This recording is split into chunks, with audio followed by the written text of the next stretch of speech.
Soy María Andrea Nieto y esto es El Control. Hoy le haremos el control a un eje presidencial. Sí, el eje conformado por presidentes y expresidentes que promueven el socialismo chavista cubano. La lista la encabezan Nicolás Maduro, el dictador venezolano, todo el régimen cubano, el expresidente Rafael Correa de Ecuador, el expresidente Evo Morales de Bolivia y por supuesto Daniel Ortega de Nicaragua. Hay más, pero estos son los más beligerantes. Características: defender el llamado socialismo del siglo XXI, proteger el régimen venezolano, proteger el régimen cubano y todo lo que se les parezca. El sueño: expandirse como la maleza por toda América Latina. Claro, en ese eje, lo que fueron las FARC, el ELN y las disidencias encuentran más que un ambiente propicio. Algunos, como Maduro, son sus cómplices y otros simplemente simpatizantes. Entre esos simpatizantes hay un expresidente en Colombia, Ernesto Samper, y un aspirante a ser presidente, Gustavo Petro.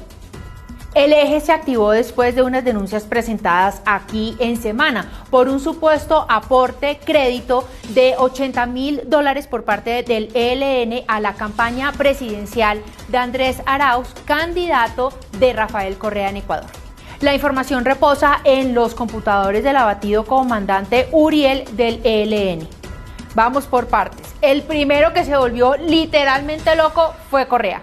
Es claramente una labor de inteligencia, seguramente que viene de Estados Unidos, en complicidad con el gobierno de Ecuador, y no sé si en complicidad con el gobierno de Colombia, pero al menos con estamentos colombianos.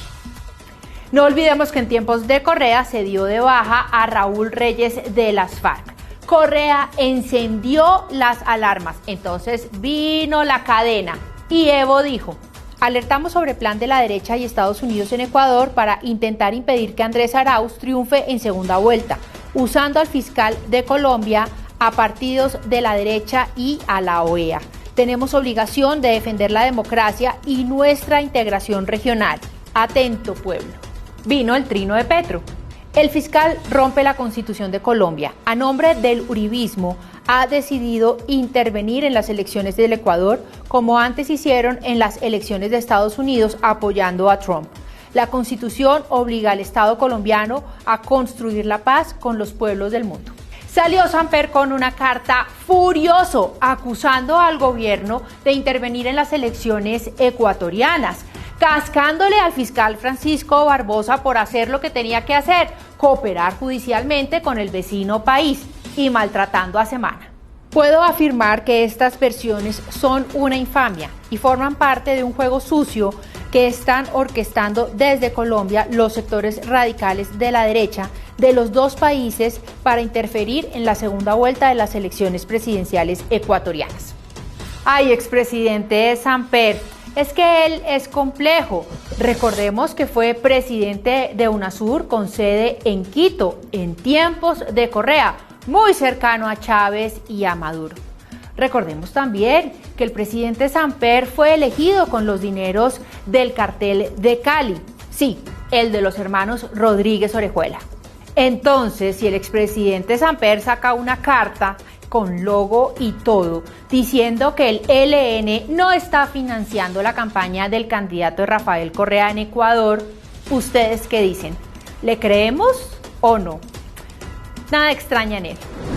El capítulo de Maduro merece que lo revisemos aparte.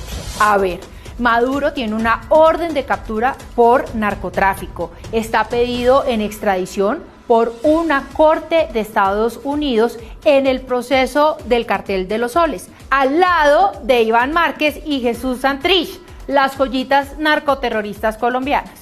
Maduro es un aliado del ELN y de las FARC. Allá los tiene protegidos, cuidados y bien gordos. Así lo prueban las fotos de Romaña, que está muy pasadito de kilos. Y hablando de fotos, Semana reveló las fotos del campamento de Iván Márquez y de su combo allá en Venezuela. Por cierto, las fotos son tan reveladoras que molestaron especialmente a algunos periodistas que salieron rapidito a desmentirlas. Volvamos al eje. Venezuela lleva padeciendo una dictadura por más de 20 años. En Ecuador, Rafael Correa fue presidente por 10 años. En Bolivia, Evo Morales fue presidente durante 13 años. En Nicaragua, Daniel Ortega lleva siendo presidente 13 años. En Cuba, los hermanos Castro han estado en el gobierno por más de 60 años. ¿Cómo es que se llama eso cuando un político se atornilla en el poder y simula que hay democracia, pero no? Algunos le llaman a eso pactos históricos. Debe ser porque los pactos duran más de los periodos presidenciales constitucionales. Acá el primero que mencionó el tema del pacto histórico fue Gustavo Petro. Recordemos este trino del senador Iván Cepeda en ese sentido. Respaldo propuesta hecha por Gustavo Petro de avanzar no a una simple alianza electoral, sino hacia un pacto histórico que incluya un programa de transformación del país, un modelo de gobernabilidad con mayorías parlamentarias y con proyecto estratégico para próximas décadas.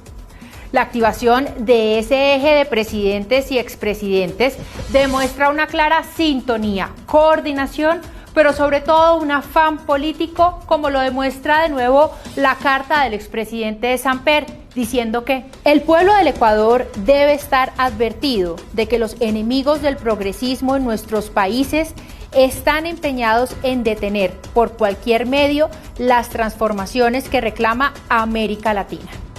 Eso significa que sí, que las fuerzas progresistas de América Latina están activas y vienen por Colombia.